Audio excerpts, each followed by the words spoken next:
Exodus chapter 20, verses 4 through 6. You shall not make for yourself a carved image, or any likeness of anything that is in heaven above, or that is in the earth beneath, or that is in the water under the earth. You shall not bow down to them or serve them. For I, Yahweh your God, am a jealous God, visiting the iniquity of the fathers on the children to the third and fourth generation of those who hate me, but showing steadfast love to thousands of those who love me and keep my commandments. Perhaps you have heard it said before that the Word of God clearly says that we are not to make an image of any likeness in heaven above or the earth below. Thus we need to throw away that picture on the wall, photos of our family, or any artistic rendering of anything remotely close to being an image found in heaven or on earth. Following that claim, one might go on to hear it said that the very Word of God is very clear on this matter, and then reference what we just read in Exodus 20. The emphasis is on verse 4. You shall not make for yourself a carved image, or any likeness of anything that is in heaven above, or that is in the earth beneath, or that is in the water under the earth. If one stops there and fails to keep reading for context, then one might certainly come to the conclusion that nearly all art, sculptures, graphics, etc. are an abomination to Yahweh, and suddenly the trash cans become very full. Certainly do not get us wrong, because if that was indeed the correct understanding of that commandment, then we would most certainly want to follow and teach his instructions consistent with that conclusion. However, is that really what God is stating here? As always, we encourage all to test everything. We are big believers in context, and context on this matter is critical. If we don't apply context by reading verses before or after other verses, we can walk away with some rather disturbing doctrines. In Psalm 10:4 and 14:1, it clearly says that there is no God. Now, anyone who has read any of the rest of the Bible can easily see that such a claim does not line up with the rest of the Word of God. In fact, there is no such thing as the Word of God if there is no God. It is when the words before and after the verse are read and comprehended that the true understanding of Psalm 10:4 and 14:1 are understood correctly. Likewise, understanding the second commandment includes the same approach. The solution to understanding the second commandment is inclusive of reading the whole commandment, not just a portion of it in verse 4. When we examine the whole context of the second commandment, it is quickly discovered that it is about making objects in order to worship them or bow down to them. Exodus chapter 20, verses 4 through 6. You shall not make for yourself a carved image, or any likeness of anything that is in heaven above, or that is in the earth beneath, or that is in the water under the earth. You shall not bow down to them or serve them. For I, the Lord your God, am a jealous God, visiting the iniquity of the fathers on the children to the third and fourth generation of those who hate me, but showing steadfast love to thousands of those who love me and keep my commandments. What makes more sense? Let's consider two different examples of circumstances. Are we to suggest that Yahweh Elohim would be a jealous God if we painted or took a photo of a bird? Those only focusing on verse 4 would suggest so. Or does it make more sense that if we painted or sculpted a bird, let's say an owl in this case, and then bowed down to it as the sun god Molech, then Yahweh would then be a jealous God? Those focusing on the whole context of the second commandment would find this example to be true and valid. Is the difference clear? See how both examples include making an object found in heaven or on earth, but one includes worship to false gods and the other does not. The difference between those two presented scenarios is the exact same difference we find in Exodus 20, in which one pays attention to verse 4 only, or includes the whole context of verses 4 through 6.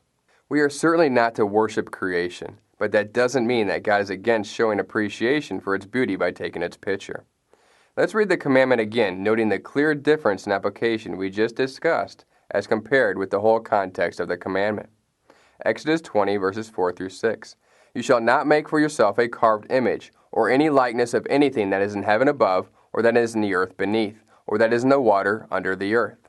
And in what way are we not to make such images? You shall not bow down to them or serve them. For I, Yahweh your God, am a jealous God, visiting the iniquity of the fathers on the children to the third and fourth generation of those who hate me, but showing steadfast love to thousands of those who love me and keep my commandments. Now for most, that would be enough to understand the whole context of the commandment, and then live it out in their daily practice of walking the Torah. But we will provide another example of how the context always includes the worshiping and bowing down to creation and false gods. Deuteronomy chapter 4. Beware lest you act corruptly by making a carved image for yourselves, in the form of any figure in the likeness of male or female, the likeness of any animal that is on the earth, the likeness of any winged bird that flies in the air, and the likeness of anything that creeps on the ground, the likeness of any fish that is in the water under the earth. That seems to be very clear to the person who stops here. However, the context and purpose continues in the very next verse, and we should want to take every bit of context into account. Verse 19.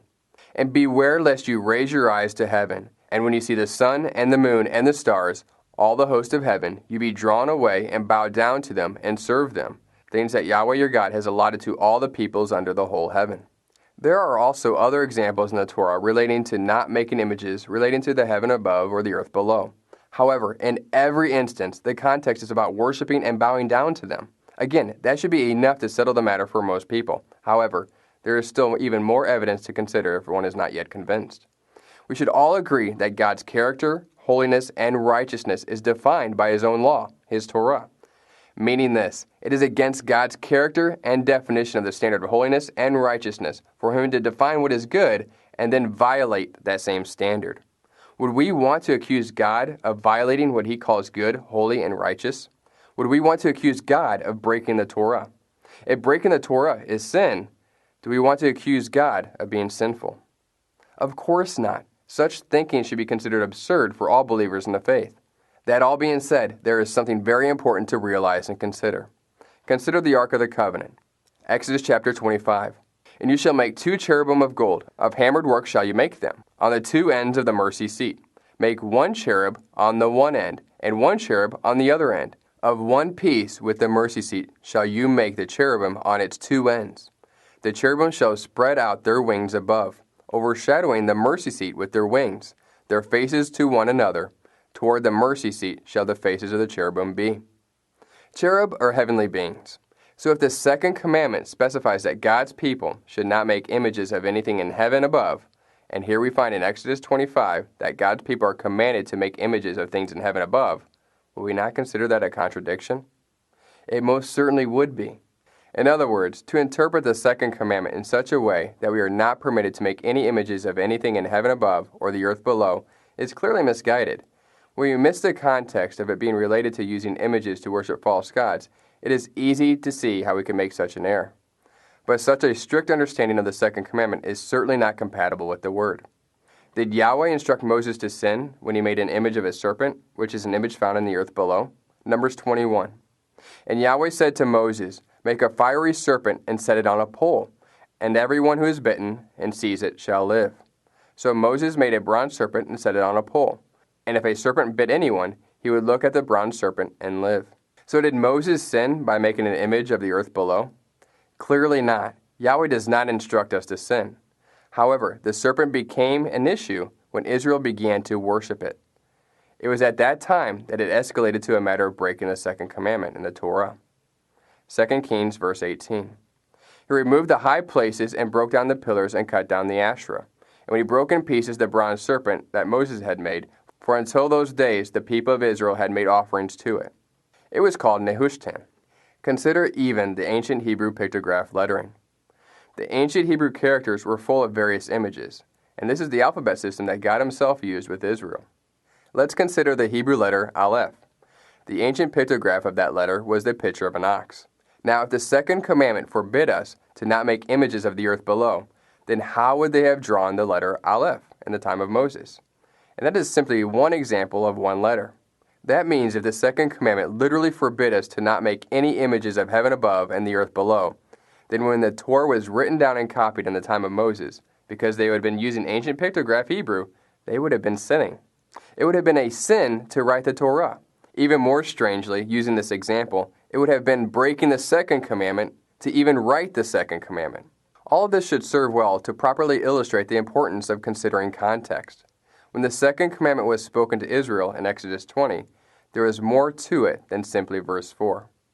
In the Torah, there are examples of those making images of heaven above and the earth below. It was and is not an issue unless they are being bowed down to or being worshipped. We hope that this teaching has blessed you. And remember, continue to test everything. Shalom.